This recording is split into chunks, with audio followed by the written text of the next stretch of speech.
एक बार देखो ये वीडियो। 8 नवंबर 2016 इस्लामाबाद पाकिस्तान के एक वैध खुफिया तहखाने में उस दिन जश्न का माहौल था। उसमें पाकिस्तान की खुफिया एजेंसी आईएसआई के major Iqbal, underworld don Dawood Ibrahim आदि लोग बैठे थे। उनके सामने टीवी स्क्रीन चल रही थी, लेकिन आईएसआई के मेजर इकबाल और अंडरवर्ल्ड डॉन दाऊद इब्राहिम का ध्यान बाहर खड़े दर्जनों ट्रकों पर था, जो कुछ मिनटों में भारत के लिए रवाना होने वाले थे। ट्रकों में कोई गोला बारूद या हथियार नहीं था। उन ट्रकों में भारत को अंदर से खोखला कर देने वाला ऐसा जहर भरा था जिसे पकड़ना भारतीय सेना के लिए मुमकिन नहीं था। इन ट्रकों में भरे थे 60,000 करोड़ रुपए के बिल्कुल असली दिखने वाले भारतीय जाली नोट। सब कुछ उनके इस मास्टर प्लान की तरह चल रहा था कि अगले दिन सुबह 4 बजे भोर नेपाल के रास्ते बॉर्डर पार करके हिंदुस्तान में दाखिल होने वाले थे।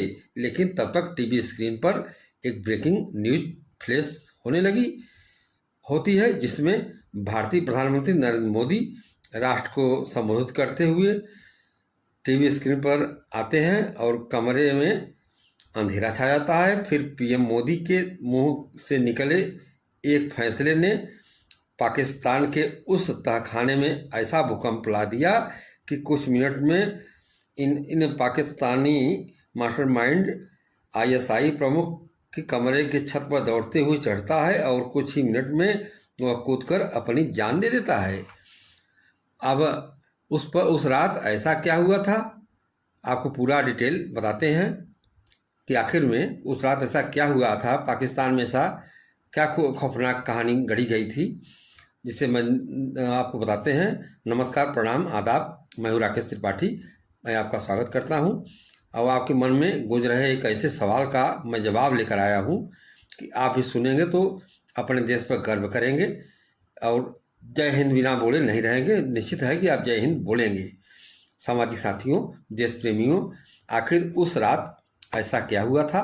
कैसे भारत के national adviser NSA Ajit Doval व एक अंडर कवर रा एजेंट ने बिना एक भी गोली चलाए पाकिस्तान के खुफिया एजेंसी आईएसआई के मंसूबे को ध्वस्त कर दिया और 60,000 करोड़ का नकली नोट का कागज के टुकड़ों में बदल दिया। इस स्पेशल एपिसोड में हम आपको बताएंगे भारत के उन सबसे बड़े और खामोश सर्जिकल स्ट्राइक की अनसुनी कहानी, जिसे आप सुनेंगे तो निश्चित ही आप जय हिंद बिना बोले नहीं रहेंगे। ये कहानी है ऑपरेशन ग्रीन लीव की।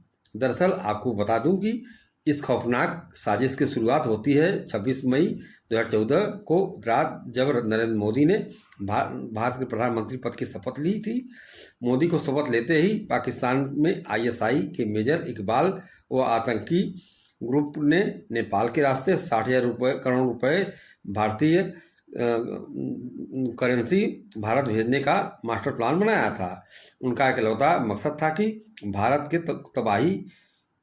में तबाही मचाना और देश के अर्थव्यवस्था को नष्ट करना था। दरअसल इसके पहले दहशतगर्दों ने इस्लामाबाद के एक स्थान पर बैठकर डॉन दाऊद इब्राहिम के साथ मिलकर यह खेल काफ़ी समय से खेल रहे थे। इसके पहले 2013 में 11,000 करोड़ की जाली करेंसी भारत भेज चुके थे। दिलचस्प बात यह थी कि एक भी नोट पकड़ा नहीं गया जो जाली नोट आया था उस समय। उनका पहला टारगेट था कि किसी भी तरह प्रधानमंत्री न बन सके। आतंकवादी इन नोटों को भारत के कुछ पुराने गद्दारों से मिलकर ये काम कर रहे थे। भारत में गद्दार बैठे थे, पाकिस्तान से मिलकर के उनका नकली नोट यहाँ ले करके और पहुँचा रहे थे, जिनकी एक ही शर्त थी कि मोदी आम चुनाव न जीते। और पाकिस्तान के आईएसआई और आतंकवादियों में आपसी गठजोड़ हुआ था कि मोदी आम चुनाव न जीते। लेकिन 2014 के आम चुनाव में मोदी चुनाव जीत गए। भारत की इस घटना के बाद इस्लामाबाद में बैठे भारतीय भगोड़ा अंडरवर्ल्ड दाऊद इब्राहिम का खून खौल उठा। गुस्से में कहा कि उनके 11,000 करोड़ पानी में चले गए। अब इसी तरह बता दें कि उन्होंने गलत लोगों पर भरोसा किया था। इसके बाद आईएसआई ने के साथ दाऊद ने तय किया कि इस बार 60,000 करोड़ रुपए भारत भेज जाएंगे। इस बार सिर्फ पैसा नहीं बल्कि साथ में एक भयानक हिंसा भी फैलाई जाएगी ताकि भारत कई मोर्चों पर लड़ते हुए परेशान हो जाए और घुटनों के बल पर आ जाए। मेजर इकबाल जो आईएसआई के वहाँ प्रमुख थे, उन्होंने 60,000 रुपये का जाली नोट भारत में भेजने के लिए नेपाल का रास्ता सुलझाया था। प्लान यह था कि यह पैसा सीधे उत्तर प्रदेश, बड़े राज्य उत्तर प्रदेश में भेजा जाएगा और यूपी में इन पैसों के रिसीव करने की जिम्मेदारी दी गई थी कुख्यात बाहुबली तस्कर अतीक अहमद को। अतीक ने गुंडों का जाल इतना बड़ा था अतीक के गुंडों का जाल इतना बड़ा था कि पैसा उसके रास्ते जाता तो आता तो पूरे हिंदुस्तान में चप्पे चप्पे में बिखर जाता। आपको बता दूं कि मेजर इकबाल जो आईएसआई का प्रमुख था उससे बहुत डर था। बता दें कि 2015 में उसने अपना डर शेयर करते हुए दाऊद इब्राहिम से कहा कि यदि 2017 में उत्तर प्रदेश की बागडोर योगी आदित्यनाथ के हाथ में चली गई तो अतीक अहमद का पूरा नेटवर्क खत्म हो जाएगा और नेपाल बॉर्डर वाला रास्ता हमेशा के लिए बंद हो जाएगा। यह सुनकर दाऊद इब्राहिम ने साफ साफ अल्टीमेटम दिया कि नवंबर 2016 आखिरी मौका है। इसी के साथ 9 नवंबर 2016 की तारीख वह खौफनाक तारीख तय कर दी गई जिसमें 60,000 करोड़ की जाली नकली नोट भारत में भेजनी थी। आपको बता दें कि भारत में सितंबर महीने में उरी सर्जिकल स्ट्राइक हुई थी जिसमें पूरा देश जोश में था। उस दोपहर भारत के एनएसए अजीत डोभाल अपने दफ्तर के आंगन में टहल रहे थे। तभी उनके दफ्तर के एक अधिकारी ने आकर यह खौफनाक खबर दी जिसमें पाकिस्तान में 60,000 के नकली नोट भारत में भेजने की तैयारी चल रहा है। यह सुनते ही एनएसए डोभाल कुछ देर के लिए सन्न रह गए। उन्होंने सोचा कि 60,000 करोड़ बड़ी रकम है, अगर यह एक साथ भारत में आ गए तो देश की स्थिरता टूट जाएगी। अजीत डोभाल ने तुरंत अपने अधिकारियों को आदेश दिया कि जाकर जासूस से संपर्क करो और पता लगाओ कि 60,000 के नोट छप चुके हैं कि अभी नहीं, कि अभी छपने बाकी हैं। डोभाल जो थे एनएसए के, उन्होंने अपनी अधिकारियों को अपने जासूस से पता लगाने के लिए कहा जो पाकिस्तान में जासूस उनका बैठा था। अधिकारी कोई और नहीं बल्कि रा के मेजर शर्मा थे जो जासूस थे। वह काफ़ी दिनों से जासूसी कर रहे थे और वह भेष बदलकर मेजर इकबाल जो आईएसआई के प्रमुख थे वहाँ पाकिस्तान में उनके कंधा से कंधा मिलाकर रहते थे। आपको बता दें कि दुश्मन उन्हें अपना ही आदमी समझकर अंधा भरोसा करता था। मेजर शर्मा पर जो भारत के जासूस थे उन पर वो वहाँ मिले हुए थे। डोभाल का आदेश मिलते ही जासूस मेजर शर्मा ने मेजर इकबाल गैंग के साथ मिलकर एक वैज्ञानिक चाल चली। बातों बातों में कहा कि नेपाल का रास्ता अब असुरक्षित नहीं है। इसके बाद मेजर शर्मा को नोट के बंडलों से भरे एक गोदाम में लेकर गए। वहाँ देखा कि जाली नोट का बंडल रखे हुए हैं। यह देख उनकी आंखें फटी रह गई। उनकी मतलब मेजर शर्मा जो थे भारत के जासूस, उनकी आंखें फटी रह गई। इसके बाद मेजर शर्मा पूरी खबर भारत के एनएसए अजीत डोभाल को भेज दिया वहीं कि नोट छप चुके हैं और 16 नवंबर 2016 को नोट भारत भेजे जाएंगे। यह पक्की खबर दिल्ली पहुंचते ही अजीत डोभाल सीधे प्रधानमंत्री कार्यालय पहुंचे जहां प्रधानमंत्री मोदी मौजूद थे। डोभाल ने सीधे प्रधानमंत्री से कहा कि सर ऑपरेशन ग्रीन लीव को जितनी जल्दी हो सके लागू करें। बताया कि 60,000 करोड़ पाकिस्तान से आने वाले हैं। मोदी सुनते ही सोच में पड़ गए। उन्हें पता लगा कि अचानक इसे लागू किया गया तो देश में हलचल बढ़ेगी और आम आदमी परेशान हो जाएगा। उन्होंने चिंता जताते हुए डोभाल से कहा कि यह काम आसान नहीं होगी। डोभाल ने अपनी आंखों में दृढ़ता लाते हुए प्रधानमंत्री मोदी से कहा कि सर अगर 60,000 करोड़ हमारे देश में आ गया तो आतंकवाद को रोकना नामुमकिन होगा। यह सिर्फ करेंसी नहीं है। इसी के साथ अतीक अहमद के नेटवर्क को तोड़ने पर भी चर्चा हुई। 7 नवंबर 2016 को डोभाल उत्तर प्रदेश के डीजीपी से मिले और अतीक अहमद को गिरफ्तार करने के लिए उनसे कहा। उत्तर प्रदेश के डीजीपी ने चिंता जताई कि अतिक के नेटवर्क बहुत लंबे हैं, अचानक गिरफ्तारी होने पर बवाल हो जाएगा और लड़ाई भड़क जाएगी, अस्थिरता आ जाएगी।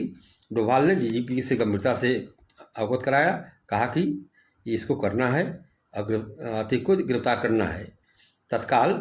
2016 की बात बता रहा हूँ आपको, जिसमें डीजीपी ने स्पेशल टास्क फोर्स एसटीएफ को आदेश दिया। एसटीएफ ने ऑपरेशन को अंजाम दिया और 24 घंटे के अंदर अतीक अहमद को गिरफ्तार कर लिया।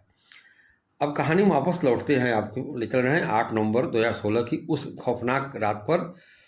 रात के 2 बजे ट्रकों में भरे जा रहे थे करेंसी नोट पाकिस्तान में, और ट्रकों में नोट की गड्डी लदने के बाद आईएसआई के मेजर इकबाल और अतीक को मोबाइल पर फ़ोन लगाया। उन्हें नहीं मालूम था कि अतीक गिरफ्तार हो चुका है।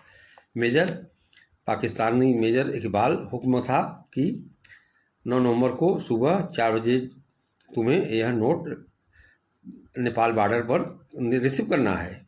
अतीक अहमद उसे गुरुओं को नोट रिसीव करने के लिए नेपाल बॉर्डर पर भेज दिया।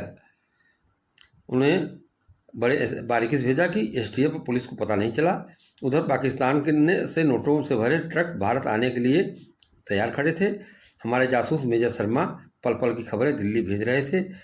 रात 8 नवंबर 2016 को रात 8:15 बजे आईएसआई के मेजर और दाऊद था खाने में बैठकर नोटों के भरे ट्रकों को भेजने का इंतजार कर रहे थे। तभी टीवी स्क्रीन पर नज़र पड़ी कि मोदी राष्ट्र के नाम संदेश दे रहे थे कि आज रात से 500 और 1000 के नोट बंद हो जाएंगे। तभी पाकिस्तान के इन 60,000 करोड़ का खजाना मिनटों में रद्दी कागज में बदल गया। साथियों, यह कोई आम फैसला नहीं था, आम राजनीतिक फैसला नहीं था। यह ऑपरेशन ग्रीन लीव हिंदुस्तान के इंटेलिजेंस की सबसे बड़ी हिस्ट्री लड़ाई थी, जो किसी हथियारों से नहीं बल्कि मास्टर स्ट्रोक से लड़ी गई। अजीत डोभाल जो एनएसए थे, मेजर शर्मा जैसे गुमनाम सूरवीरों ने खामोशी से यह कर दिखाया, जिसका श्रेय उन्होंने कभी लेने की कोशिश नहीं की। प्रधानमंत्री नरेंद्र मोदी आम जनता की तकलीफों का भारी रिस्क लेते हुए देश की सुरक्षा को सबसे ऊपर रखा और 500 के 1000 के नोट को बंद करने का अपना आदेश रात में दे दिया, जिस पर बड़ा हो हल्ला मचाया गया। तो क्या आपको लगता है कि हमारी इस इंटेलिजेंस वक्त पर यह चाल नहीं चलती तो आज भारत की स्थिति क्या होती? देशभक्त साथियों, आज मैं महत्वपूर्ण जानकारी आप तक पहुंचाया हूं। इस वीडियो को लाइक करें, चैनल को सब्सक्राइब करें और भारत के इन गुमनाम जाबाज इंटेलिजेंस जाबाजों के लिए जय हिंद लिखना न भूलें। आप अपना ध्यान रखें, आप स्वस्थ रहें, खुश रहें। आपको बहुत बहुत शुक्रिया, धन्यवाद। अगर वीडियो अच्छी लगी हो ना तो इस वीडियो को कम से कम 5-5 लोगों को भेजो। ये वीडियो हर एक हिंदुस्तानी के फोन में होना चाहिए। जय श्री राम, हर हर महादेव।